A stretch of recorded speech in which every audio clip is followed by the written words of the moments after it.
Hello दोस्तों, नमस्कार। स्वागत है आपका फिर से नई वीडियो में। दोस्तों आज की वीडियो में हम देखने वाले हैं कंप्यूटर वायरस से आप क्या समझते हैं और विभिन्न प्रकार के वायरसों की विवेचना कीजिए। तो चलिए देख लेते हैं।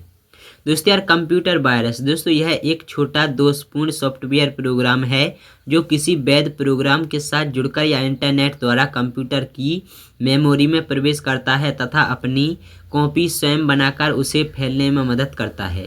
दोस्तों यह डाटा को मिटाने, उसे खराब करने या उसमें परिवर्तन करने का कार्य कर सकता है और यह हार्ड डिस्क के बूट सेक्टर में प्रवेश कर डिस्क की क्षमता को कम हुआ कंप्यूटर की गति को धीमा कर सकता है या सॉफ्टवेयर प्रोग्राम को चलने से रोक सकता है। तो चलिए बढ़ते हैं आगे, देख लेते हैं। दोस्तों किसी प्रोग्राम से जुड़ा वायरस तब तक सक्रिय नहीं होता जब तक कि उस प्रोग्राम को चलाया ना जाए। दोस्तों वायरस ईमेल मैसेज से नहीं फैलता। ईमेल पर आने वाला वायरस ईमेल अटैचमेंट के खोलने पर सक्रिय होता है। जब वायरस सक्रिय होता है तो वह कंप्यूटर मेमोरी में स्वयं को स्थापित कर लेता है तथा मेमोरी के खाली स्थान में फैलने लगता है और कुछ वायरस स्वयं को कंप्यूटर के बूट सेक्टर से जुड़ लेते हैं और कंप्यूटर जितनी बार बूट करता है वायरस उतना ही अधिक फैलता है। दोस्तों कई वायरस काफ़ी समय पश्चात भी डाटा प्रोग्राम को नुकसान पहुंचाने की क्षमता रखते हैं। दोस्तों इसके बाद है कंप्यूटर वायरस मुख्यतः इंटरनेट या मेमोरी उपकरण जैसे floppy disk, CD, DVD, pen drive आदि के सहारे एक कंप्यूटर से दूसरे कंप्यूटर में प्रवेश करता है और इंटरनेट पर फाइल डाउनलोड करने पर उसके साथ लगा वायरस कंप्यूटर को प्रभावित कर सकता है। और वायरस एक सॉफ्टवेयर प्रोग्राम है, अतः यह कंप्यूटर हार्डवेयर को प्रभावित नहीं करता। वायरस मेमोरी में घुसकर स्वयं को स्थापित करता है, अतः यह राइट प्रोटेक्ट मेमोरी तथा कॉम्प्रेस्ड डाटा फाइल को प्रभावित नहीं कर सकता। दोस्तों वायरस का कंप्यूटर पर प्रभाव। दोस्तों कोई वायरस कंप्यूटर से प्रभावित है या नहीं, इसे निम्नलिखित लक्षणों से पहचाना जा सकता है। दोस्तों वायरस कंप्यूटर के कार्य करने की गति को धीमा कर देता है। कंप्यूटर बार बार हैंग हो जाता है। कंप्यूटर मेमोरी की सही स्थिति तथा साइज नहीं बताता है और कुछ प्रोग्राम कंप्यूटर पर चल नहीं पाते हैं। और दोस्तों कंप्यूटर मेमोरी में स्थित कुछ फाइलें प्रभावित होती हैं तथा उनका डाटा दूषित हो जाता है। दोस्तों इसके बाद है कि कंप्यूटर वायरस को मुख्यतः 3 भागों में बांटा जाता है। पहला है प्रोग्राम वायरस, दूसरा है बूट वायरस, तीसरा है मल्टीपाइट वायरस। तो दोस्तों प्रोग्राम वायरस प्रोग्राम फाइलों को प्रभावित करता है, जबकि boot virus boot record, file allocation table तथा पार्टीशन टेबल को प्रभावित करता है। दोस्तों वर्म। दोस्तों पहला है वर्म। तो दोस्तों यह एक प्रकार का कंप्यूटर वायरस है जो अपनी कॉपी खुद ही बना लेता है तथा कंप्यूटर की मेमोरी या हार्ड डिस्क में खाली स्थान को भरने लगता है। और वर्म वायरस किसी प्रोग्राम से जुड़े बिना नेटवर्क की सुरक्षा खामियों का उपयोग कर फैलता है और यह डाटा या फाइल में किसी प्रकार का परिवर्तन नहीं करता। और दोस्तों यह अपनी कॉपी खुद बनाकर तेजी से फैलता है तथा मेमोरी में स्थान घेरता है। वर्म से प्रभावित कंप्यूटर की गति धीमी हो जाती है तथा मेमोरी क्रैश भी हो सकती है। और दूसरा है मालवेयर।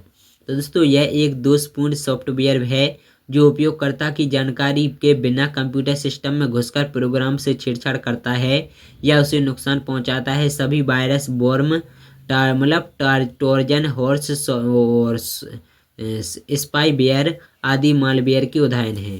दोस्तों तीसरा है ट्रोजन हॉर्स। तो दोस्तों यह एक प्रकार का वायरस है जो स्वयं को एक उपयोगी सॉफ्टवेयर जैसे गेम और यूटिलिटी प्रोग्राम आदि की तरह प्रस्तुत करता है। जब उस सॉफ्टवेयर को चलाया जाता है तो ट्रोजन हॉर्स पृष्ठभूमि में कोई अन्य कार्य संपादित करता है। उसका उपयोग अनधिकृत व्यक्तियों द्वारा कंप्यूटर की सूचनाओं तक पहुंचना तथा उनका इस्तेमाल करने के लिए किया जाता है। ट्रोजन हॉर्स अपनी कॉपी स्वयं नहीं बनाता। इसके बाद है कीलॉगर। तो दोस्तों अपने नाम के अनुरूप यह एक ऐसा सॉफ्टवेयर है जो कंप्यूटर में दबाए गए बटनों को रिकॉर्ड रखता है और इस रिकॉर्ड का उपयोग बाद में किसी गुप्त सूचना, कोड या पासवर्ड की अनधिकृत जानकारी प्राप्त करने तथा उसका गलत प्रयोग करने के लिए किया जाता है। और कीलॉगर प्रोग्राम स्पाईवेयर का एक प्रकार है और प्रयोग करने के लिए किया जाता है। और कीलॉगर प्रोग्राम स्पाईवेयर का एक प्रकार है क्योंकि इसे उपयोगकर्ता की सूचना के बिना कंप्यूटर में चलाया जाता है। इसके बाद आता है स्पाईवेयर, तो इसे हम लोग छोड़ रहे हैं और अब हम लोग देख लेते हैं हैकर। दोस्तों हैकर का वास्तविक अर्थ है किसी तंत्र या प्रणाली की कार्य पद्धति को जानने के लिए उसमें छेड़छाड़ करने वाला व्यक्ति। दोस्तों कंप्यूटर में हैकर वह व्यक्ति है जो सॉफ्टवेयर तथा नेटवर्क में विद्यमान सुरक्षा खामियों का पता लगाकर उनका उपयोग नेटवर्क में घुसने तथा डाटा का अनाधिकृत प्रयोग करने के लिए करता है। वह ऐसा कंप्यूटर सॉफ्टवेयर तथा नेटवर्क की खामियों को उजागर करने के लिए या जिज्ञासा बस या आर्थिक लाभ के लिए करता है और नेटवर्क में घुसकर डाटा या सॉफ्टवेयर से छेड़छाड़ करने की प्रक्रिया हैकिंग कहलाती है। दोस्तों हैकिंग के कारण अधिकृत उपयोगकर्ता नेटवर्क तथा संसाधनों का सही उपयोग नहीं कर पाता और इसे डिनायल ऑफ सर्विस कहा जाता है। और हैकर को कई श्रेणियों में बांटा जाता है। सॉफ्टवेयर तथा नेटवर्क की सुरक्षा कमियों को दूर करने के लिए उनका पता लगाने वाला व्हाइट हैट हैकर कहलाता है और सॉफ्टवेयर को उपयोग के लिए जारी करने से पहले उनकी कमियों को उजागर कर ठीक करने वाला ब्लू हैट हैकर कहलाता है और किसी अवैध कार्य के लिए इस पद्धति का प्रयोग करने वाला ब्लैक हैट हैकर कहलाता है। इसके बाद आता है क्रैकर। दोस्तों कंप्यूटर तथा नेटवर्क की सुरक्षा पद्धति में सेंध लगाकर या अनाधिकृत सॉफ्टवेयर द्वारा पासवर्ड प्राप्त कर इनका इस्तेमाल भी अवैध कार्य के लिए करने वाला क्रैकर कहलाता है। इसे ब्लैक हैट हैकर भी कहते हैं। सामान्यतः हैकर तथा क्रैकर का प्रयोग एक ही संदर्भ में किया जाता है। हैकर का उद्देश्य कंप्यूटर तथा नेटवर्क प्रणाली में कमियों को उजागर करना होता है, जबकि क्रैकर अपराध या आर्थिक लाभ के लिए ऐसा करता है। इसके बाद आता है दोस्तों पासवर्ड क्रैकिंग, यानी कंप्यूटर तथा नेटवर्क का पासवर्ड कोडेड फॉर्म में स्टोर किया जाता है और क्रैकर सॉफ्टवेयर प्रोग्राम की मदद से कोडेड पासवर्ड का पता लगा लेते हैं तथा इसका प्रयोग अवैध कार्यों तथा अनाधिकृत उपयोग के लिए करते हैं और पासवर्ड क्रैकर एक ऐसा ही सॉफ्टवेयर प्रोग्राम है। तो दोस्तों यही सब थे। बाकी दोस्तों ये था वीडियो। अगर आप लोगों को वीडियो पसंद आया हो वीडियो को लाइक न शेयर करना, चैनल को सब्सक्राइब जरूर कर लेना। हम मिलते हैं अगली वीडियो में नए टॉपिक के साथ में। तब तक के लिए नमस्कार, जय हिंद, वंदे मातरम।